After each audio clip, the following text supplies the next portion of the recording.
Donc moi, pour ma part, ce soir, je vais revenir sur l'écriture de biographies animales, comme je pense que tout le monde ici le sait. Mais en tout cas, maintenant, vous le savez. En l'occurrence, c'est les biographies de ces 4 individus. Donc on a Bluebell, qui est une rescapée de l'élevage laitier.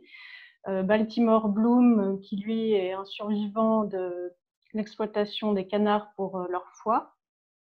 Les deux, ils vivaient, les deux sont décédés dans des sanctuaires aux États-Unis.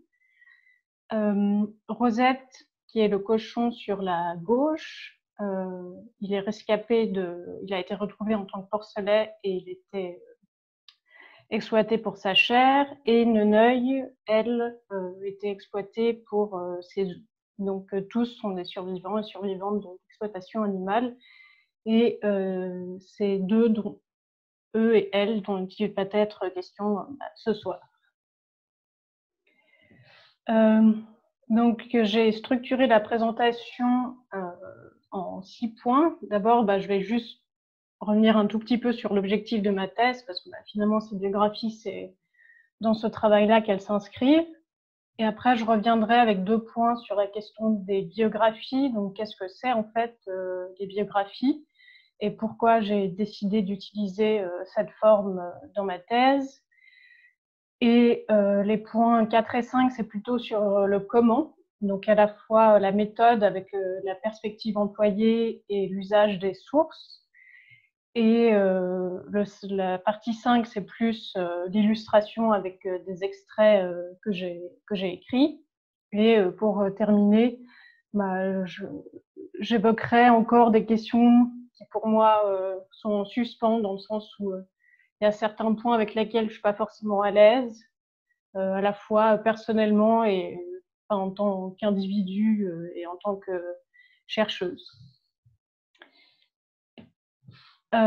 Donc du coup, ces biographies, elles s'inscrivent donc dans l'écriture de ma thèse que je suis en train d'écrire. Et en fait, au début, comme certaines le savent ici, je m'intéressais vraiment que aux sanctuaires.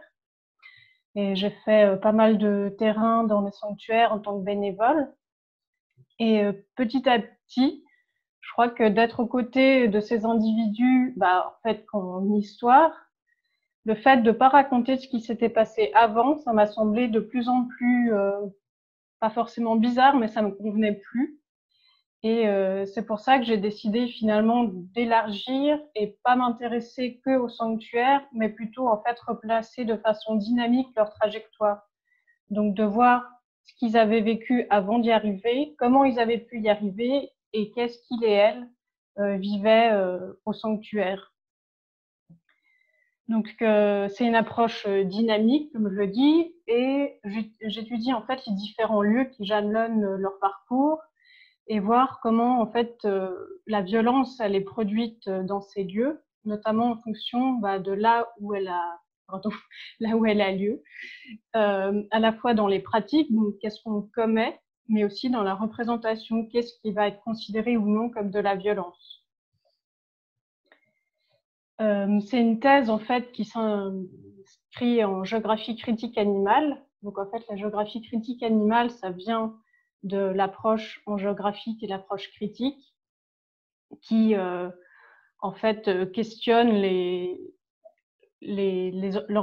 organisations spatiales ou les imaginaires spatiaux qui semblent aller de soi et qui va être spécialement attentive aux questions des relations de pouvoir et comment elles peuvent organiser des organisations du territoire ou des imaginaires.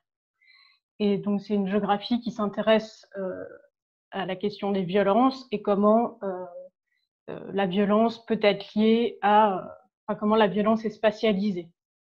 Une question des proximités, des distances, de ce qui va dire démarquer l'espace, comme les frontières, par exemple.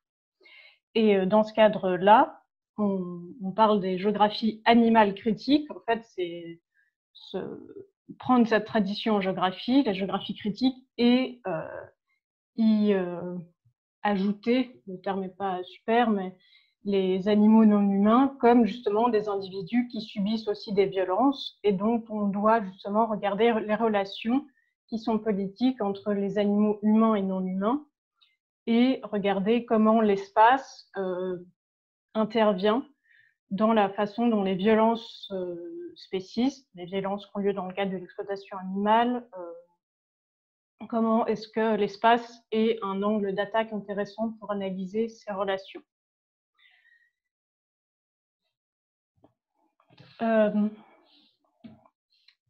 Alors, oui. Donc en fait, où est-ce que les biographies elles interviennent dans la thèse? Donc là, on voit un peu les chapitres dans l'entier de la thèse. Les 3 premiers chapitres, je ne reviens pas dessus, mais en fait, les chapitres 4 à 12, je crois, ou 11, j'ai le zoom qui me cache la dernière ligne, colonne. C'est la partie d'analyse, et en fait, elle est découpée en 3 selon les lieux en question, en fait, selon la partie de la trajectoire où on est. Dans la 3e colonne du tableau, mais je vais juste faire comme ça. Donc là, dans la première colonne, c'est la partie qui discute des moyens sociaux et spatiaux d'appropriation des individus. Celle du milieu questionne la résistance animale, donc comment en fait les individus sortent des rapports sociaux et spatiaux d'élevage, donc quelle forme spatiale la résistance animale elle prend, et comment est-ce qu'elle est favorisée ou non par l'organisation spatiale des lieux. Et la dernière colonne, c'est les lieux des sanctuaires, en fait, qui sont devenus une des parties de mon analyse. Et en fait, les biographies, c'est les chapitres introductifs de chacune de ces parties analytiques. Et donc, par exemple, dans le chapitre 4, en fait, je fais le récit des biographies des 4 individus que j'ai mentionnés au début, et je m'arrête juste avant qu'on arrive au moment où ils sont sortis de l'élevage.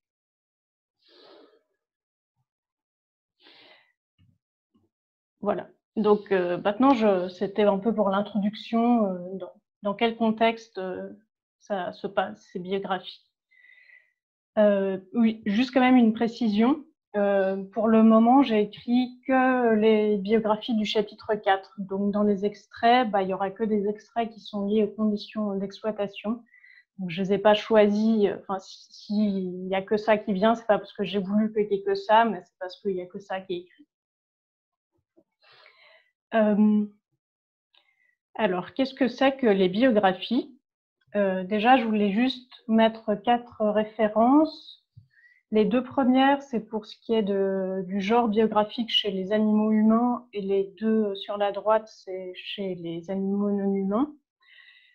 Donc, si ça vous intéresse, pour fouiller plus, n'hésitez pas à aller les regarder. Et en fait, quand on parle de biographie, ça me semble important de distinguer à la fois le fait que c'est un genre littéraire et que c'est aussi une approche et une méthodologie en sciences sociales. Pour ce qui est du genre littéraire pour les animaux humains, en fait, la tradition biographique, elle est très ancienne, ça remonte à l'Antiquité. On ne parle pas encore vraiment de biographie, mais ça s'appelle des bios, et c'est souvent en fait le récit de vie d'hommes qu'on considère illustres. C'est aussi beaucoup lié à une tradition philosophique qui est associée à Socrate et Aristote. Je vais passer assez vite là-dessus. Justement, c'est pour ça que j'ai mis les références, parce que je préfère donner plus de temps aux extraits. Et ça, en fait, finalement, si ça vous intéresse, je vous laisse aussi aller regarder les références. En fait, c'est un genre qui vraiment se distingue à l'époque moderne. C'est vraiment au XVIIIe siècle qu'on distingue les biographies, en fait, que ça devient un genre à part entière en histoire, que se crée aussi le terme autobiographie. Et pendant tout le 19e et 20e, ça va beaucoup se développer, notamment parce que la lecture va se démocratiser. Et va aussi y avoir une distinction entre les biographies qui concernent un peu, comme on dit, entre guillemets, les petites gens, et les biographies d'artistes ou d'écrivains, d'écrivaines, souvent des écrivains. Et justement, en fait, ça se démocratise aussi dans le fait que ça va moins être un gros pavé et plus, en fait, ça va être un peu plus bankable, comme on peut dire, où ça va aussi jouer sur le fait que les lecteurs et lectrices vont être de plus en plus friands et friandes d'un peu d'anecdotes croustillantes sur des gens qui pourraient être connus. Et avec les multimédias, ça va être aussi un genre qui va être utilisé par le cinéma. Là, c'est des captures de mon Netflix où en fait, la biographie de gens qui ont existé va va inspirer des films et aussi des documentaires. On voit dans Netflix, il y a une section particulière de documentaires biographiques. On a Michelle Obama, Jane Goodall et Lady Gaga.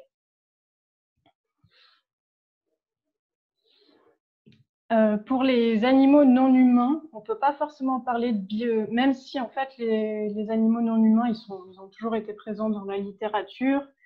Il n'y avait pas de récit de leur vie en tant qu'individu, comme il y a pu y avoir le récit d'hommes illustres pendant l'Antiquité. Il y avait les animaux non humains qui apparaissaient, c'était surtout des chiens. Ou sinon, en fait, le genre où ils apparaissent énormément, c'est les fables, que ce soit chez Ésope dans l'Antiquité, et puis après, qui ont été reprises par La Fontaine au XVIIe siècle. Et aussi, ce qui est assez connu toujours maintenant, c'est le roman de Renard, qui est en fait plusieurs auteurs qui... En fait, ça, c'est des histoires qui ont été écrites par plusieurs personnes et qui ont été ensuite rassemblées. Mais en fait, dans tous les cas, c'est souvent plutôt la figure de l'animal qui va être utilisée pour faire une caricature plus ou moins satirique. Et même si, pour ce qui était des humains et humaines, il y avait l'idée de la question d'une morale de l'histoire, et que c'était pas toujours l'individu pour ce qu'il était vraiment. Pour les animaux non humains, c'est exclusivement ça. Et finalement, en fait, ils servent de métaphore à des individus humains, en fait, à des comportements humains. Mais va quand même y avoir, en fait, au même moment, au XVIIIe siècle, que le genre biographique qui se développe beaucoup pour les animaux humains, il va en parallèle aussi se développer pour les animaux non humains qui vont devenir les protagonistes principaux de récits. D'une littérature. Ça va se développer en Grande-Bretagne, en France, en Amérique du Nord, surtout à la fin du 19e, début 20e. Il va y avoir notamment un livre qui va un peu lancer le genre, qui s'appelle Black Beauty, qui a été aussi adapté plus tard au cinéma sur la vie d'un cheval. Et autant au début, en fait, c'est des biographies d'individus fictifs. Et petit à petit, ça devient des biographies d'individus qui ont vraiment existé. Alors au début, c'est des individus qui sont célèbres pour X ou Y raison. Et progressivement, c'est des individus qui ne sont pas forcément célèbres et plus ordinaires. Après, ça va toujours être des animaux non humains qui sont proches des animaux humains à l'époque, surtout des chiens, des chats, des chevaux. Virginia Woolf, là, comme on le voit, a écrit un livre à travers la perspective d'un chien qui s'appelle Flush. Et en fait, c'est progressif, le changement entre fictif et réaliste, ça vient petit à petit, parce que même au début, les biographies qui concernent des vrais individus qui ont existé, il y a beaucoup de faits qui sont romancés. Et en fait, en parallèle que l'éthologie cognitive se développe, il y a une importation des connaissances éthologiques qui est mobilisée et du coup, ça devient de plus en plus réaliste. Moi, quand j'étais enfant, j'avais lu Cheval de guerre, qui m'avait beaucoup marqué. Donc là, effectivement, c'est aussi souvent dans la littérature qu'on appelle jeunesse. et qui récemment a été adapté au cinéma. Donc ça, c'est plutôt pour le genre littéraire de la biographie. Mais donc, comme je l'ai dit, en plus d'être un genre littéraire, en fait, c'est une approche en sciences sociales qui concerne certaines méthodes. À droite, c'est une référence que vous trouvez gratuitement en tapant les informations sur Internet. Et en fait, c'est un recueil d'environ 400 pages de différents articles qui traitent de cette méthode et de cette approche en sciences sociales. En fait, c'est une approche qui va considérer que les expériences qui sont vécues par les individus, elles sont primordiales pour comprendre la réalité sociale, et que si ces expériences, elles ont effectivement lieu dans un contexte culturel, politique, social, ben en fait, l'individu, il agit, il participe à construire ce contexte selon les choix qu'il fait, selon ses comportements qu'il va adapter, selon les capacités qu'il ou elle possède. Donc, c'est une approche qui est inductive, qui se centre sur l'individu pour proposer une réflexion plus générale. Et c'est une approche qui est vraiment dynamique. Les chercheuses s'intéressent vraiment à l'aspect temporel de la vie des individus qui deviennent le cœur des analyses. Et c'est pour ça que souvent, en fait, ça a donné lieu à des concepts, notamment en sociologie, on va parler de parcours de vie, de trajectoire de vie, concept de carrière aussi. On veut comprendre l'évolution de la vie des individus. Donc c'est quelque chose qui a émergé surtout d'abord en sociologie, en anthropologie, en psychologie sociale, mais petit à petit qui s'est diffusé à l'ensemble des disciplines qui composent les sciences sociales. C'est à la fois vieux et récent dans le fait que les prémices, c'est vraiment au début du XXe siècle, à travers les références que j'ai indiquées, un ouvrage justement de deux sociologues qui étudient les expériences migratoires des paysans polonais en Europe et aux États-Unis, et ils vont étudier ces expériences à travers les lettres que les paysans s'envoient. Et pour ce qui est de l'école de Chicago, en fait, c'est des chercheurs en sociologie de l'université de Chicago qui vont commencer à fonder ensemble un courant qui après va être appelé l'école de Chicago, et ils vont passer d'une sociologie urbaine qui utilisait que des outils quantitatifs macro à vraiment l'étude plutôt de micro-démographie pour comprendre des unités urbaines plus précises, l'échelle de quartier par exemple. Donc ça se développe quand même au début du XXe, mais pendant la majorité du milieu du XXe siècle, c'est toujours l'approche quantitative qui va dominer en sciences sociales, et l'approche biographique, elle se développe vraiment qu'à partir des années 1980,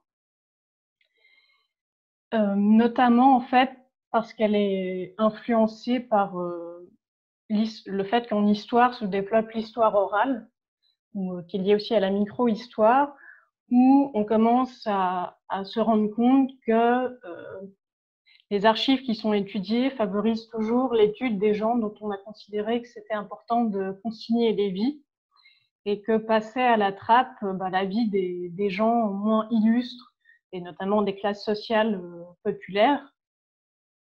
Et on commence à vouloir découvrir d'autres types d'archives qui donnent lieu à l'analyse d'autres types de vie.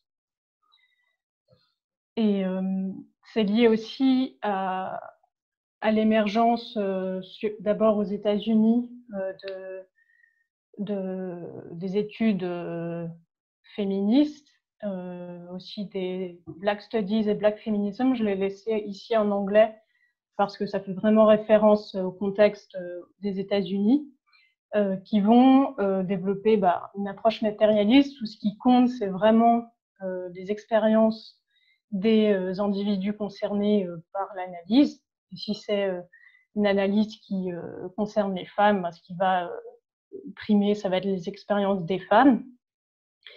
Et donc vraiment, les récits sont de première main, deviennent très importants. Et il y a aussi le même intérêt qu'il y a en histoire orale de faire attention à ce qui est rendu invisible parce que de façon dominante sont consignés certains types de vie.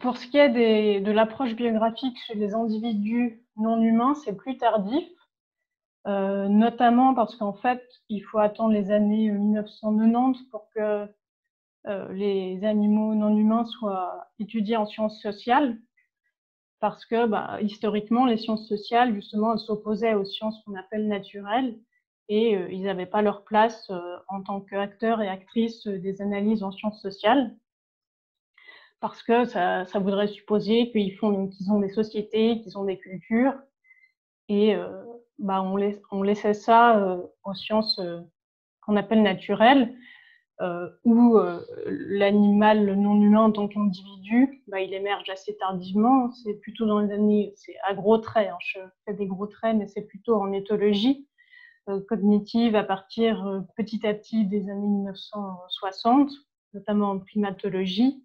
On va que l'échelle individuelle apparaît progressivement, qu'on va s'intéresser à la façon dont les individus incarnent les comportements d'une certaine espèce et aux variations, de découvrir des inventeurs de comportements et de voir aussi des cultures animales à des échelles temporelles et spatiales beaucoup plus réduites, et donc faire beaucoup moins de généralisation.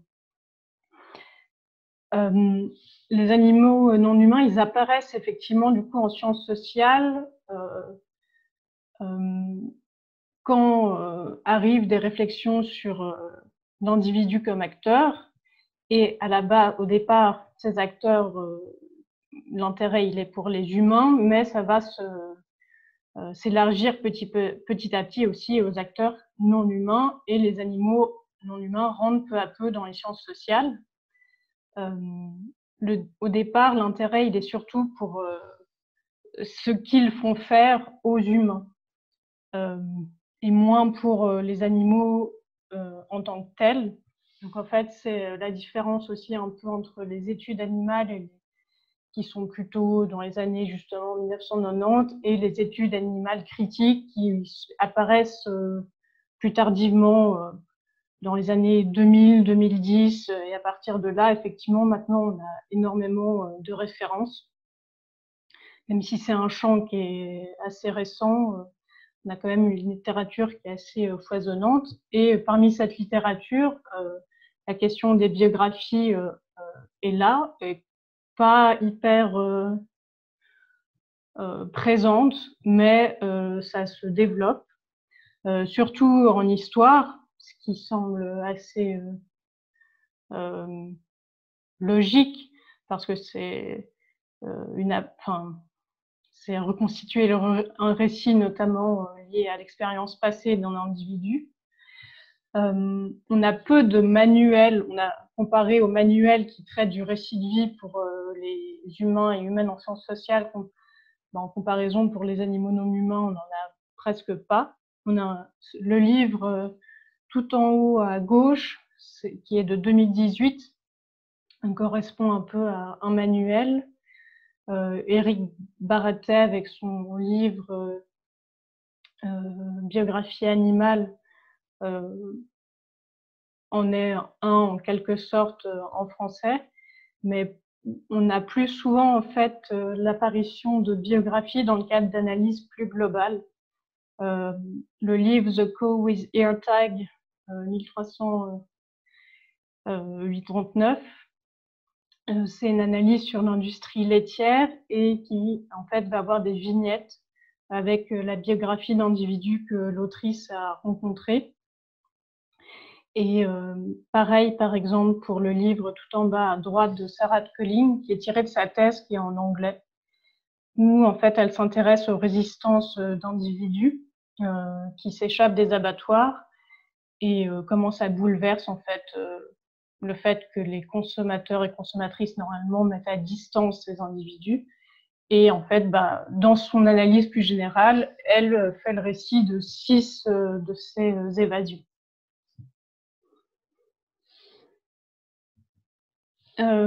Alors pourquoi j'ai voulu faire des biographies? Mais en fait, déjà, c'est juste lié au sujet. En fait, si je m'intéressais à des trajectoires de vie d'humains et d'humaines, bah, je serais amenée à utiliser l'approche biographique pour les humains et les humaines. C'est juste que là, en fait, les individus qui sont au cœur de mon sujet, c'est des animaux non humains. Donc, en fait, c'est un peu tautologique dans le sens où bah, j'étudie des trajectoires, donc j'emploie cette approche. Après, pour être peut-être plus exact, je pense que c'est aussi parce que j'avais un intérêt pour cette approche biographique que j'ai changé un peu de sujet. Dans le sens où c'est parce que j'aimais les biographies que je me suis dit que j'allais plutôt faire des trajectoires. Et c'est aussi, je pense, à force d'être au contact des sanctuaires, où en fait c'est un genre qui est extrêmement présent, quasiment qui sature ces lieux. Bah là, par exemple, c'est un sanctuaire où j'étais aux États-Unis. Il y a des panneaux qui font le.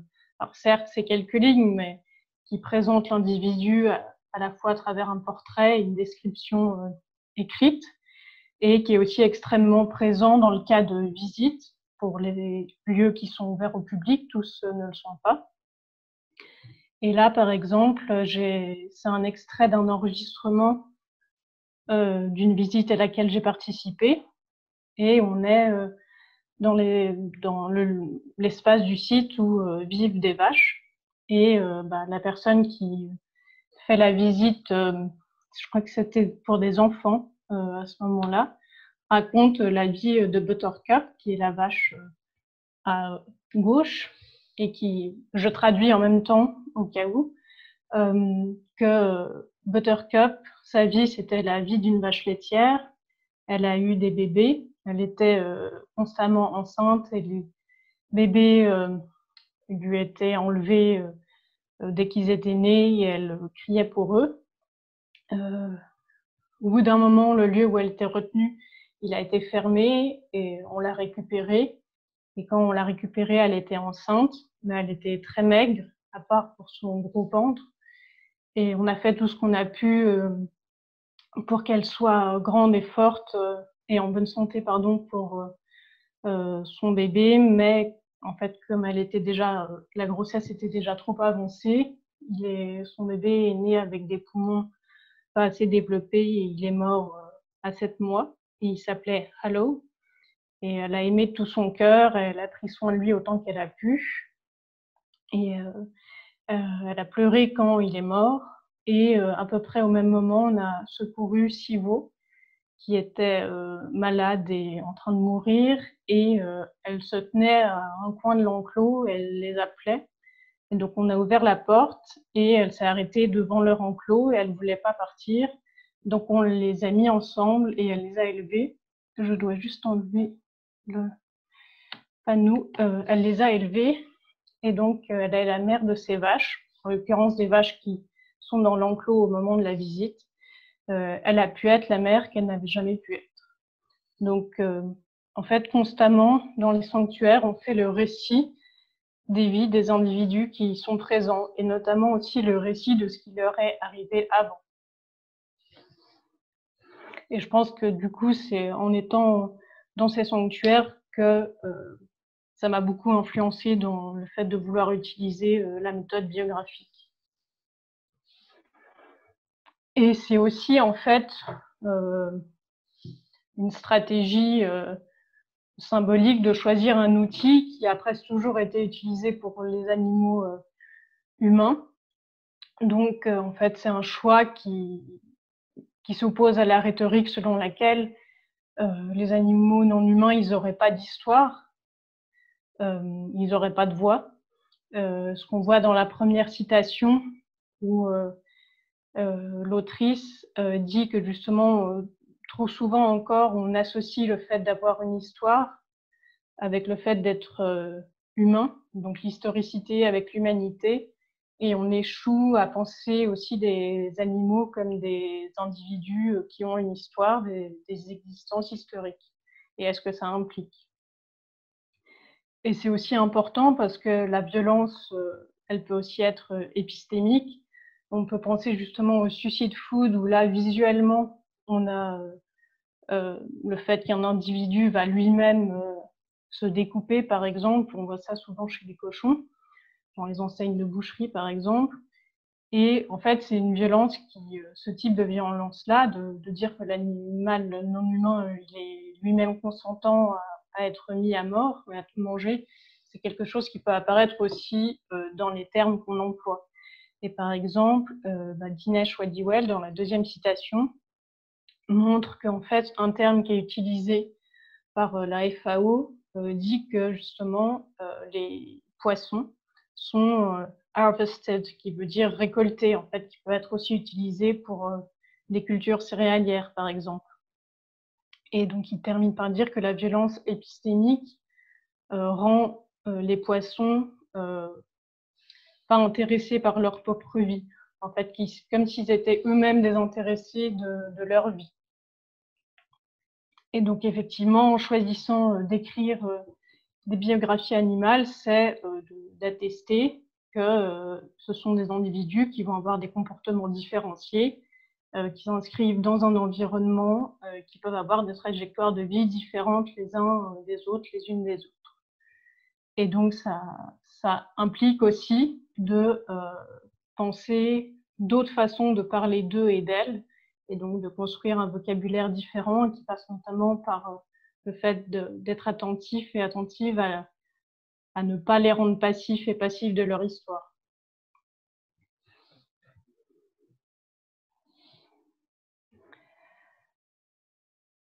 Donc du coup, comment rendre compte d'existence d'individus non humains à travers l'écriture de leur biographie? Je voulais commencer déjà par dire que ça me semble important de préciser que les biographies, que ce soit des biographies d'animaux humains ou non humains, ça va toujours être partial. On est toujours dans une construction et une représentation. Dans le sens où, par exemple, si je faisais un entretien narratif avec un individu humain, finalement, la biographie, c'est le choix. C'est un choix de certains événements, d'une certaine temporalité selon laquelle on va raconter l'histoire. Et ça, en fait, ça, du coup, même si on peut avoir l'impression que c'est plus marqué chez les animaux non humains que les autres animaux, en fait, souvent les enjeux, c'est à peu près les mêmes dans le fait d'être conscient qu'on n'est pas dans une vérité historique, mais plutôt une vérité narrative. Et que, en fait, ça reste un récit, donc ça reste une forme de construction de la réalité. À partir de là, en fait, quand on a affaire à des biographies d'animaux non humains, il faut essayer la gauche est vraiment tirée du livre d'Éric Baratet dans les termes utilisés. Il faut faire l'effort toujours de se décentrer. Donc, c'est à la fois un effort qui est indispensable à faire, mais on ne pourra jamais se décentrer totalement de soi-même et devenir totalement l'autre, qu'il soit humain ou non humain. Est-ce que justement j'ai pu être dans la tête de Neneuil? Non, mais j'ai pas non plus pu être dans la tête des femmes avec qui j'ai fait des entretiens pour mon mémoire. Après, je reste humaine, socialisée en tant que telle, et je peux pas tout savoir. Donc à partir de là, ce qui me reste, c'est le fait de faire preuve d'empathie, donc de déduire l'état de l'individu face à moi, et de sympathie, c'est-à-dire de rien dénier par avance à cet individu. Donc, comme je ne suis pas non plus transformée en poule, donc il y a toujours une part anthropomorphique dans ces récits. Ce sur quoi insiste Éric Baratet, c'est qu'en fait, il faut passer d'un anthropomorphisme qu'il appelle de projection, où là, en fait, j'appréhenderais la vie de Neneuil comme si c'était moi à sa place. Et si je faisais ça totalement, ça aurait pas de sens. Mais par contre, sur les moments où peut se passer un anthropomorphisme qu'il appelle de communauté, en fait, par exemple, Neneuil et moi, on partage le fait qu'on est mal si on nous coupe un bout du nez. À partir de là, je peux me saisir de mon expérience, de ce que je ressentirais si on coupait le bout du nez pour interpréter le fait que dans les élevages, les poules, par exemple, sont épointées, on leur coupe un bout du bec pour éviter notamment qu'elles se picorent entre elles, ce qui est souvent créé par l'ennui. Donc c'est pas s'extraire totalement en tant qu'humaine du monde animal dont je fais aussi partie, quand ça a du sens. Et ça implique aussi de sortir des concepts de leur version humaine. Quand je parle d'investigation plutôt que de domination, en fait, c'est parce que si des concepts qui ont été pensés pour les humains sont appliqués pour des individus qui ne le sont pas, qui ont d'autres capacités, en fait, c'est fausser l'analyse. Et à cet effet, Éric Barretet, justement, dit que, il faut juste que je bouge la barre, l'intelligence, en fait, si du coup on sort les concepts de leur définition tels qu'ils ont été pensés pour les humains et humaines, devient une capacité de flexibilité et d'adaptation. La moralité, un ensemble de règles et d'attentes sociales pour limiter les écarts entre les individus. La jalousie, un moyen de maintenir le contact. La culture, des savoirs, des habitudes acquis par la fréquentation des autres ou apprentissage. Et ces concepts sont ensuite déclinés, spécifiés, conjugués au niveau de chaque espèce. Et donc, effectivement, c'est de ne pas partir d'une définition qui a été pensée pour le modèle humain, de le calquer sur un modèle qui ne serait pas humain. Ça n'a pas de sens, et donc il faut mieux élargir ces concepts pour les utiliser dans le cadre de l'écriture de biographie. La question des sources, parce qu'effectivement, sans source, pas de biographie possible. Par exemple, Barretet, qui a étudié la vie d'individus morts durant leur enrôlement pendant la Première Guerre mondiale. En fait, s'il n'avait pas eu de documents de cette époque, il n'aurait pas pu écrire les biographies qu'il a écrites. Dans mon cas, c'est un petit peu différent parce que j'ai moins une approche, le passé qui m'intéresse, il est plus récent, si je puis dire. Mais l'importance des sources reste équivalente, et notamment ça a été un des critères du choix des individus dont j'ai écrit les biographies. Il y a eu 3 critères, 3 filtres. Déjà, j'ai choisi un individu, en gros, chacun des individus choisis représente une façon de sortir des élevages. Neneuil, en fait, elle a été cédée. Rosette, c'est parce qu'on n'arrivait plus à lui identifier de propriétaire.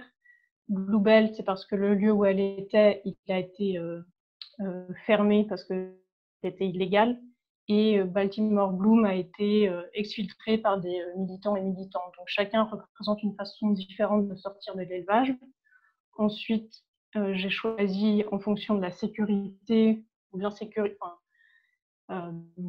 comme ils ne sont pas anonymisés, notamment pour Baltimore Bloom qui a été exfiltré, je l'ai choisi parce que c'était reconnu ouvertement par le sanctuaire, la façon dont il est arrivé chez eux, enfin chez elle en l'occurrence, que je ne l'aurais pas fait si ça avait été tué par le sanctuaire, pour pas exposer le sanctuaire au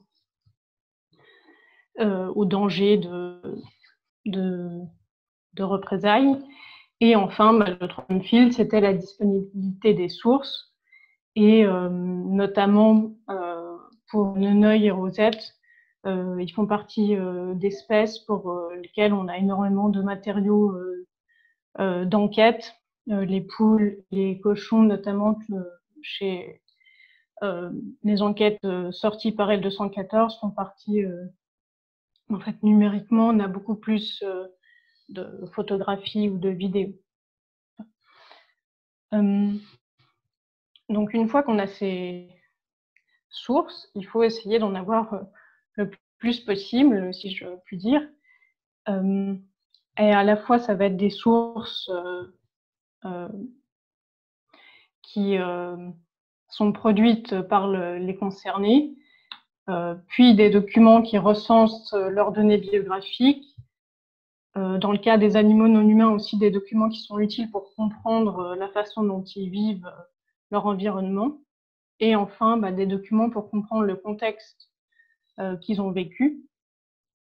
Pour ce qui est des entretiens narratifs, là, il y a quand même une grosse différence, effectivement, avec les animaux humains, dans le sens où c'est pas tellement sur le narratif que la difficulté se pose, mais plutôt sur l'entretien.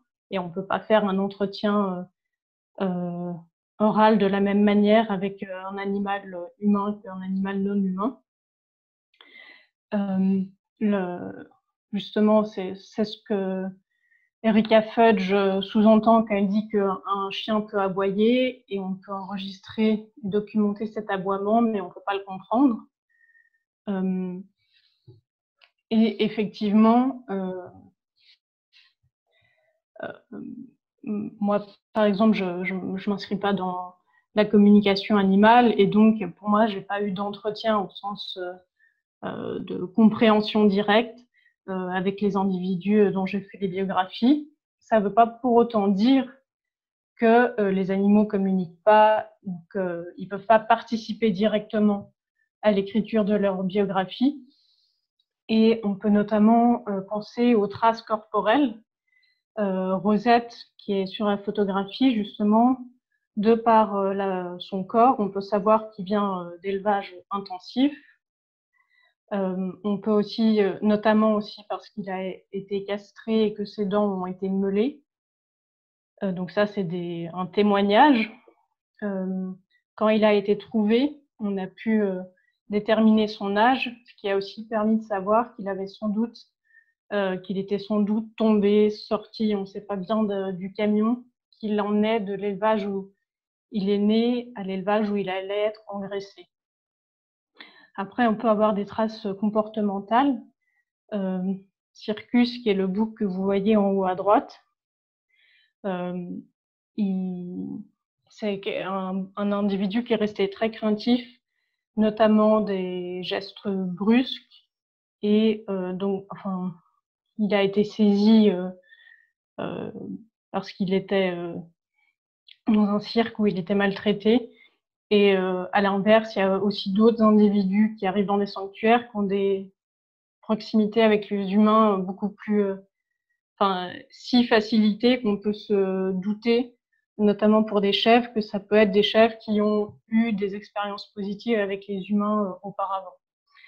Et il y a toute la question aussi des témoignages des proches, où là, par exemple, Baltimore, les personnes qui l'ont côtoyé durant le sanctuaire décrivent sa personnalité.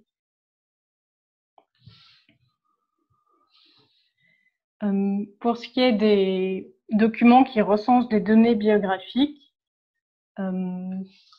ça peut être à travers de recouper des informations. Pour ma part, j'ai pu retrouver l'élevage où Neneuil avait été élevé, avait été exploité pour ses œufs, où l'aire de routier où Rosette a été trouvée, en fait, à travers les informations que j'ai eues à travers différents entretiens. Et c'est aussi à travers des vidéos, en l'occurrence l'élevage où Baltimore était détenu, les militantes ont filmé lorsqu'ils sont rentrés dans l'élevage et qu'ils ont exfiltré des canards. Et le lieu où était détenu Bluebell de façon illégale, en fait, la fermeture du lieu a fait beaucoup parler d'elle dans la presse. Donc, on a beaucoup de vidéos qui montrent le sauvetage des individus. Et là, par exemple, on la voit, elle est au centre, c'est vraiment celle-ci. Et de façon moins heureuse, on a aussi des vidéos cachées qui ont été prises par des militants dans ce même lieu avant que le lieu soit fermé. Et c'est aussi accepter qu'il y a des choses qu'on ne pourra jamais savoir. Et donc, le fait d'avoir des inconnus, ça fait aussi partie du jeu.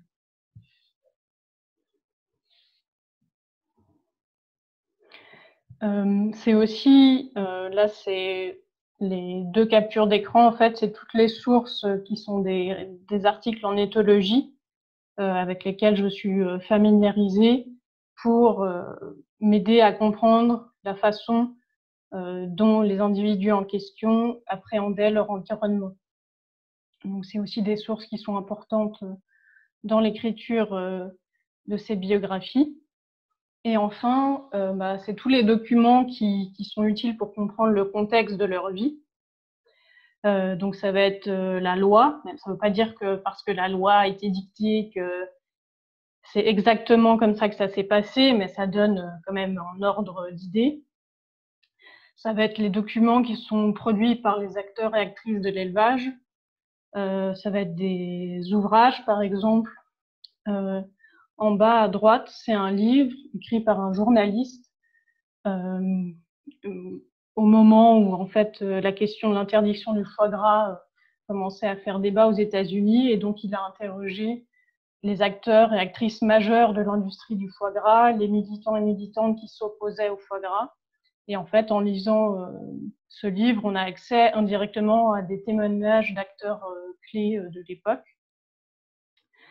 Et des témoignages, donc là, je parle de sources secondaires, dans le fait où je vais me servir du matériau produit par d'autres personnes qui,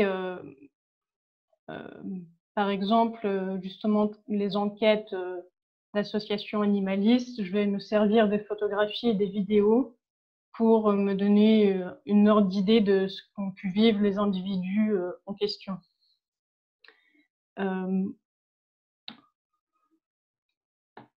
Et aussi, dans le cas de Baltimore, Bloom, en fait, l'élevage où il était détenu a fait un certain nombre de vidéos qui présentent tous les bâtiments.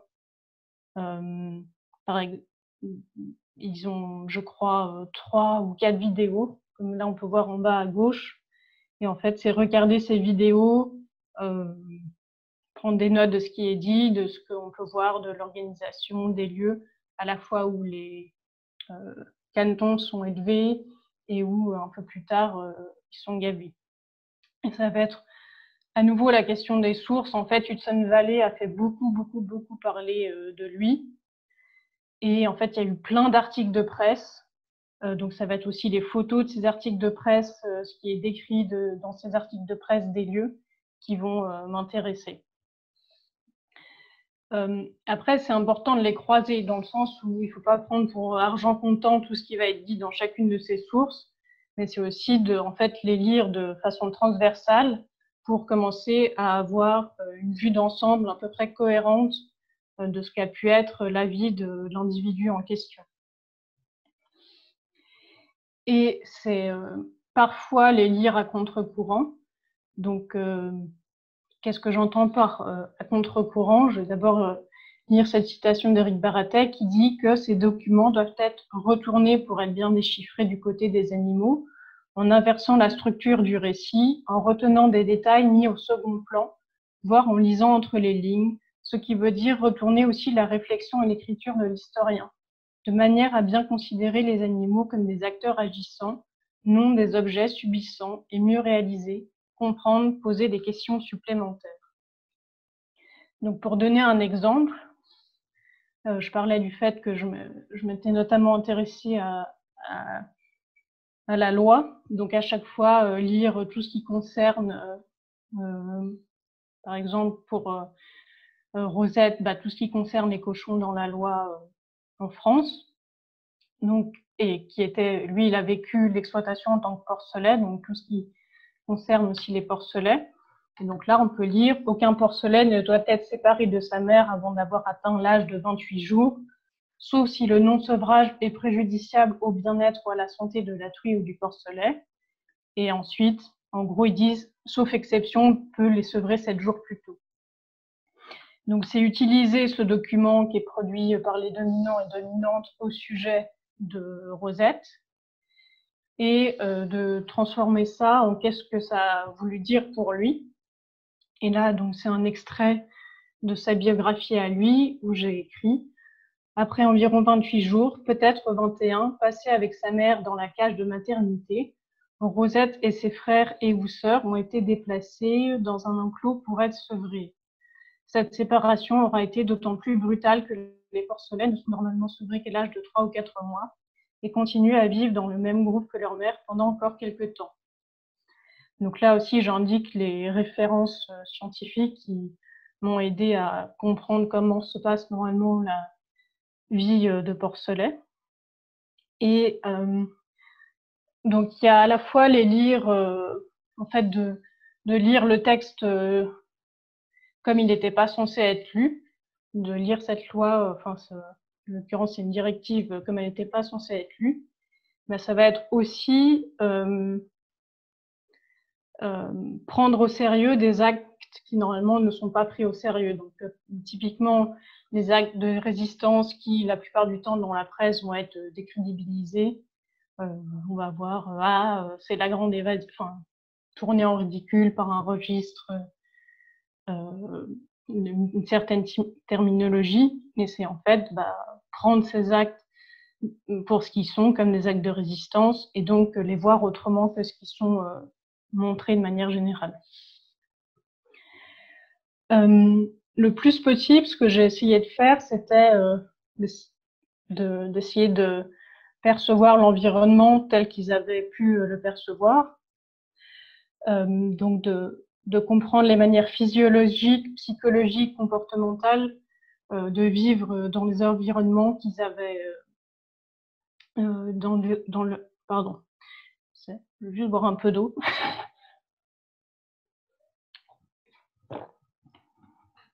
Donc oui, et d'à la fois être attentive à la matérialité de l'environnement, à la dimension sociale et institutionnelle. Et pour donner un exemple de questions que j'ai pu me poser, pour ce qui est de Neneuil, donc qui est une poule qui a vécu l'élevage en batterie, il y avait la question du sexage que je voulais voir apparaître dans cette biographie, et en même temps, c'est quelque chose que moi je sais en tant qu'humaine qui a lieu dans l'industrie des poules pondeuses, enfin qu'on dit pondeuses. Et donc j'étais là, comment je peux faire apparaître ça sans non plus donner l'impression qu'elle-même était au courant de cette pratique. Et donc ce que j'ai choisi de faire, c'est de faire apparaître le sexage à travers le bruit du broyeur. Donc ça donne, peu de temps après être sortie de sa coquille, Neneuil a vu des humains et humaines, et la caisse où elle était a été soulevée, et ses occupantes déversées soit sur un tapis roulant menant vers un poste de tri, soit directement sur ce dernier. Neneuil a alors dû ressentir beaucoup de stress, pressé contre d'autres poussins dont les pépiments se mêlaient au bruit de la ventilation, du tapis roulant et des broyeurs. Au bout de quelques minutes, elle a été saisie et lancée sur un autre tapis roulant sur lequel elle a probablement eu du mal à se tenir debout. Et donc là, on a effectivement toujours cette perspective humaine qui est la mienne, mais où j'ai essayé de le faire paraître, pas en disant Neneuil a entendu les broyeurs, parce que, si, elle a sans doute entendu un bruit, mais elle ne savait pas que c'était un broyeur. Je pense que c'est clair, je ne vais pas revenir là-dessus. Donc pour ce qui est de l'environnement matériel, justement, j'ai toujours eu en tête quel sens est prédominant chez l'individu en question. En l'occurrence, pour les poules, il se trouve qu'elles voient très bien, mais qu'elles n'entendent pas forcément très très bien. Et en tout cas, l'odorat, c'est aussi un sens qui est peu présent. Et j'ai souvent, du coup, essayé d'insister sur la différence des lieux, enfin des transitions de lieu en lieu, et qu'est-ce que ça implique. Donc là, il est question de Neneuil. Le transport vers la poussinière a duré plusieurs heures. Lorsque le camion est arrivé à destination et ses portes se sont ouvertes, la caisse où elle se trouvait a été portée dans la poussinière. Nonoï a alors dû sentir un changement de luminosité et de température, respirer un air différent et entendre de nouveaux sons. C'est aussi quelque chose qui apparaît dans cet extrait de la biographie de Bluebell, qui est donc une chèvre. Elle aurait ainsi survécu 6 mois chez Manuel Guerra, ce qui semble déjà beaucoup. C'est le dernier lieu où elle était, qui était en fait une backyard butcher. En fait, c'est quelqu'un qui avait des individus sans les déclarer et qui les tuait sur place pour les vendre à des clients. Durant ce temps, Bluebell a dû voir, entendre et sentir la présence d'humains et d'humaines, que ce soit celle de son propriétaire légal, des membres de sa famille, des clientes potentielles, ou encore celle des inspecteurs ou inspectrices du DACC. C'est un département d'enquête de la cruauté animale qui en fait faisait souvent des visites au lieu. Elle s'est peut-être blessée durant sa captivité avec les fils barbelés utilisés en guise d'enclos, en plus de morceaux de bois dispersés çà et là. S'il a plu, elle n'aura eu aucun endroit où se protéger, alors que les chèvres n'aiment pas être mouillées. Les acariens ont pu se développer dans son poil, à force d'être couchés dans les déjections qui n'étaient jamais nettoyées. Donc là, c'est en fait aussi à travers toutes les vidéos que j'ai pu voir du lieu en question, du récit, de témoignages de policiers ou enfin, d'inspecteurs et inspectrices qui paraissent dans la presse, essayer de me faire une idée du lieu et de ce que ça a impliqué pour elle aussi corporellement et de le faire transparaître à travers les effets que ça a eu sur elle. J'ai aussi essayé de mettre en avant les relations sociales. Par exemple, pour Rosette, en fait, je crois qu'il apparaît que peut-être sur la page 2 ou 3 de sa biographie, et le début concerne sa mère, ce qui me permet aussi de parler de l'élevage des truies dans l'industrie, enfin, dans l'élevage de cochons. Et Bluebell, à la fois, j'ai parlé de son expérience en tant que chevreau qui a été séparé de sa mère, mais aussi en tant que chèvre dont les chevreaux ont été saisis. Donc là, il est question de Rosette. Quelques secondes après sa naissance, Rosette s'est mise debout tant bien que mal, son équilibre n'étant pas encore très assuré. En s'éloignant de la grille métallique sur laquelle il est né, le cordon ombilical qu'il retenait encore à sa mère s'est rompu. L'environnement sonore était alors majoritairement composé de vocalisations aiguës émises par les porcelets et de celles plus graves émises par les truies. Une partie de ces vocalisations concernait les tétés. En effet, avant de se coucher sur le flanc, la mère communique à ses porcelets qu'un allaitement va commencer. Rosette a donc écouté les indications données par sa mère lors de chaque tétée, ayant lieu à peu près toutes les heures.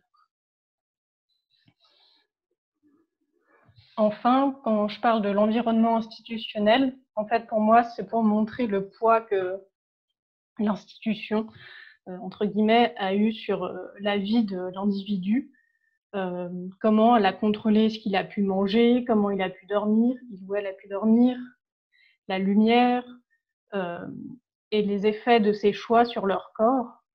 Par exemple, pour Baltimore et le fait que l'alimentation qu'il a eue servait à le faire grossir le plus rapidement possible. Et du fait que l'alimentation est très contrôlée dans un but de rentabilité pour exploiter leur foie. Donc là, durant la première semaine passée dans ce nouvel environnement, Baltimore Bloom pouvait encore décider lorsqu'il souhaitait manger, la nourriture étant disponible à tout moment. Une semaine plus tard, cependant, il a dû s'adapter au fait que les mangeoires étaient accessibles une fois par jour uniquement, et seulement pendant 15 minutes. Pendant les 11 premières semaines de sa captivité, il a reçu la même ration d'un mélange de maïs, de blé et de soja. Par la suite, les portions qui lui étaient servies ont augmenté de 20 grammes chaque jour. Et là, du coup, on voit aussi tout un mélange de sources qui me servent à pouvoir savoir comment fonctionne qu'est-ce qui est distribué, pourquoi, dans quelle proportion. Et en même temps, d'autres sources en éthologie qui montrent les conséquences de cette alimentation sur le corps des canards. Et donc, essayer de mélanger tout ça pour faire un récit qui soit le plus fidèle à ce qu'il a pu vivre. Pour conclure, il y a pour moi deux types de questions qui sont un peu en suspens. Le premier type, c'est en fait le fait que je suis pas forcément toujours à l'aise avec cette idée de biographie. C'est une forme d'instrumentalisation de la vie de ces individus marginalisés pour mon propre bénéfice, qu'on peut penser en tant que carrière, même si je ne souhaite pas forcément poursuivre une carrière en sciences sociales, mais il y a quand même le fait que ça me sert, que je m'en sers. Et la question, quand je parle d'imposture intellectuelle, en fait, c'est que j'ai encore une difficulté avec le fait que je mets en avant le fait que c'est pour montrer que les animaux non humains sont des individus. Et en fait, et il est question dans cette biographie, effectivement, de Nonoï, de Rosette, Bluebell, Baltimore, mais il est aussi question de eux et elles en tant que victimes de l'exploitation animale. Et en ce sens-là, ça devient des individus génériques. Et se servir de vidéos qui parlent de l'élevage en général, ou des conditions d'élevage en général, pour inférer quelque chose de la vie de Nonoï, c'est pas totalement faux, mais après, ça donne l'idée... Enfin, je suis désolée, c'est un peu brouillon. Mais je mets en avant le fait que c'est la vie de Nonoï, que c'est important de dire que Nonoï, elle a existé en tant qu'individu.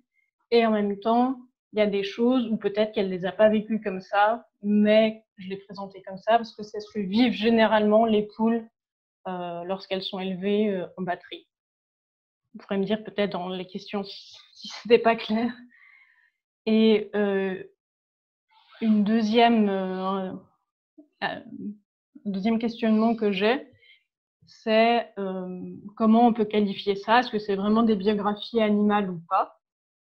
Ça revient avec l'idée que la vérité qui est présente dans un récit, c'est pas forcément une vérité totalement historique. Enfin, c'est pas... il y a toujours l'idée que même si ça peut être une capture d'écran, bah, finalement, il y a toujours une construction. C'est pas exactement ce qui s'est passé au moment X. Et en fait, Erika Funge, elle dit que le fait qu'on n'a pas forcément tous les documents et le fait qu'on va utiliser une temporalité qui correspond pas forcément à la façon dont les individus non humains perçoivent le temps, ça l'a fait questionner le fait qu'il peut vraiment y avoir ou non une histoire des animaux. Elle dit qu'à la fois oui et non, qu'il y a effectivement un champ émergent qui se présente comme tel et qu'il est intéressant. Mais pour elle, en fait, faire l'histoire des animaux, c'est impossible, et elle veut plutôt parler, dans ses dernières phrases, d'histoire des attitudes humaines à l'encontre des animaux. Alors que Baratel, lui, va clairement argumenter en faveur d'une histoire animale, en disant développer une approche animale, et dans notre cas d'historien, sortir de la seule histoire humaine des animaux pour construire une histoire animale, leur donnant un statut de sujet, d'acteur agissant, influençant les humains, et donc leur octroyant une place de héros au sein de leur histoire. Cela nécessite d'élargir la définition de cette discipline, de science de l'homme dans le passé à science des vivants dans le passé. Dans notre cas, il s'agit de construire une histoire des animaux eux-mêmes, de leur démographie, de leurs conditions de vie, de leur comportement, en insistant sur l'évolution temporelle de ces aspects. Donc là, c'est un peu deux visions qui s'opposent. Et moi-même, je ne sais pas